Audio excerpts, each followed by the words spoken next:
কৰ্মচাৰী আৰু পেঞ্চনাৰৰ লগত জড়িত কেইবাটাও গুৰুত্বপূৰ্ণ খবৰ ভিডিঅ'টোৰ যোগেদি জনাব বিচাৰিছোঁ। আপোনালোকে ভিডিঅ'টো স্কিপ নকৰাকৈ শেষলৈকে চাব। প্ৰথম খবৰটো এটা গুৰুত্বপূৰ্ণ খবৰ। শৈক্ষিক প্ৰতিষ্ঠানসমূহ বন্ধৰ ঘোষণা কৰা হৈছে। কোনখন জিলাত সেই বিষয়ে আপোনালোকে সবিশেষ চাব।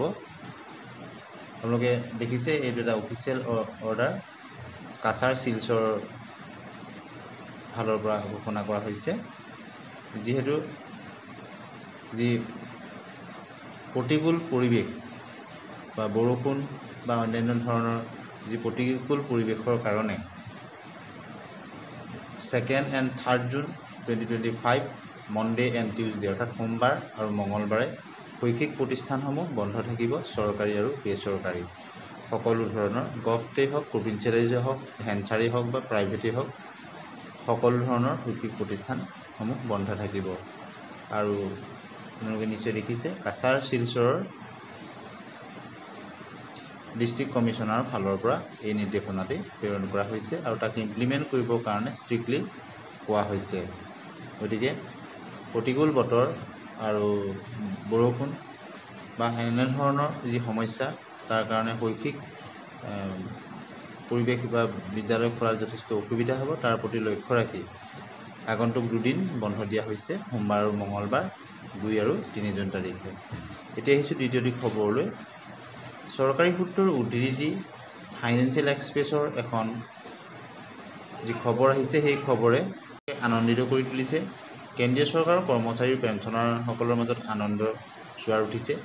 চৰকাৰে অনাগত 2 বা 3 সপ্তাহৰ ভিতৰত 8ম দৰমহা আয়োগৰ টাৰ্মছ অফ ৰেফাৰেন্স কাৰ্যকৰী কৰাৰ সম্ভাৱনা আছে।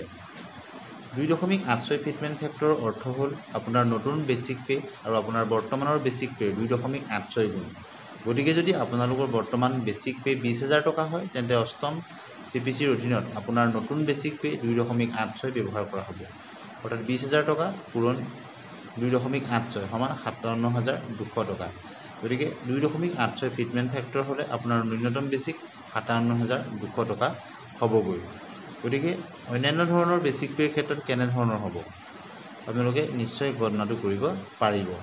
আৰু এই ক্ষেত্ৰত ফিটমেণ্ট ফেক্টৰক লৈও বিভিন্ন বিশেষজ্ঞই বিভিন্ন মত পোষণ কৰিছে। এতিয়া আহিছোঁ অন্য এটা খবৰলৈ। ইয়াত ষ্টেট পুল শিক্ষকসকলৰ বিভিন্ন যি সমস্যা, সেই সমস্যাসমূহ তেওঁলোকে উত্থাপন কৰিছে যে শিক্ষা সেতুত পৰ্টেলৰ জৰিয়তে বহু শিক্ষকৰ তেওঁলোকৰ ৰেকৰ্ড আপডেট হোৱা নাই। যিহেতু তেওঁলোক স্পেচিয়েল ৰিক্ৰুইটমেণ্ট ড্ৰাইভৰ দ্বাৰা তেওঁলোক নিয়মীয়াকৰণ হ'ল, তথাপিতো বহুতৰ তেওঁলোকৰ ৰেকৰ্ডসমূহ এতিয়াও সংশোধিত হৈ উঠা নাই বা আপডেট হৈ উঠা নাই। এনেধৰণৰ বহু কিছু সমস্যা আছে তেওঁলোকৰ। এই সমস্যাসমূহৰ কথা তেওঁলোকে দাঙি ধৰিছে যাতে এইখিনি অতি সোনকালে শিক্ষা বিভাগৰ তৰফৰ পৰা সমাধান কৰা হয়। তেওঁলোকে প্ৰায় 5-6টামান দাবী সম্বলিত পত্ৰ তেওঁলোকে দিছে। গতিকে যাতে অতি শীঘ্ৰেই তেওঁলোকৰ এই সমস্যাসমূহ সমাধান হয় আৰু তাৰ কাৰণে তেওঁলোকে শিক্ষা বিভাগক দৃষ্টিগোচৰ কৰিছে আৰু আশা কৰা হৈছে আগন্তুক দিনত তেওঁলোকৰ যি সমস্যা সেই সমাধান হ'ব। এতিয়া আহিছোঁ অন্য এটা খবৰলৈ। এইখন হ'ল এখন নটিফিকেশ্যন। ইয়াৰ দ্বাৰা government of Assam department of school এডুকেশ্যনৰ ফালৰ পৰা জাৰি কৰা হৈছে। ইয়াত বিশেষকৈ অতিৰিক্ত যিসকল ঠিকাভিত্তিক শিক্ষক হাইস্কুলৰ আৰু বা SRD যোগেদি যিসকল শিক্ষক তেওঁলোক নিয়মীয়াকৰণ হৈছিল, তেওঁলোকৰ ট্ৰেন্সফাৰৰ ক্ষেত্ৰত মিউচুৱেল ট্ৰেন্সফাৰেই হওক বা ছিংগুল ট্ৰেন্সফাৰৰ ক্ষেত্ৰত তেওঁলোকৰ পূৰ্বৰ যি কাৰ্যকাল কণ্টেক্সচুৱেলৰ সেইখিনি তেওঁলোকৰ কামত দিব বা সেইখিনি গণনা কৰা হ'ব। অৰ্থাৎ যদি এডিশ্যনেল যিসকল কণ্টেক্সচুৱেল টিচাৰ আছিল মাধ্যমিকৰ, তেওঁলোকৰ ক্ষেত্ৰতো তেওঁলোকৰ যি পূৰ্বৰ অভিজ্ঞতা আছিল তেওঁলোকৰ বদলীকৰণৰ ক্ষেত্ৰত ছিংগুল ট্ৰেন্সফাৰৰ ক্ষেত্ৰতে হওক তেওঁ গণনা কৰা হ'ব বা SRD শিক্ষকসকলৰ ক্ষেত্ৰতো তেওঁলোকৰ গণনা কৰা হ'ব।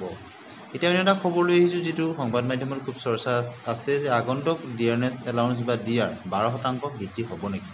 কিন্তু প্ৰকৃততে এনেধৰণৰ কথাৰ কোনো সত্যতা নাই। কিয়নো আপোনালোকে জানে বিগত যদি আমি চাওঁ 4% সৰ্বাধিক DA বৃদ্ধি হৈছে।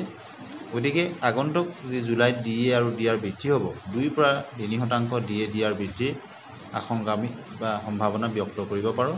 এই ক্ষেত্ৰত AICPIW ইণ্ডেক্সৰ সূচকাংকৰ ওপৰত বহুখিনি কথা নিৰ্ভৰ কৰে। আৰু অসম চৰকাৰৰ কৰ্মচাৰীৰ ক্ষেত্ৰত এটা সুখবৰ, কিয়নো এই আপোনালোকৰ মে' মাহৰ যি দৰমহা জুন মাহত ইতিমধ্যে আপোনালোকে লাভ কৰিব।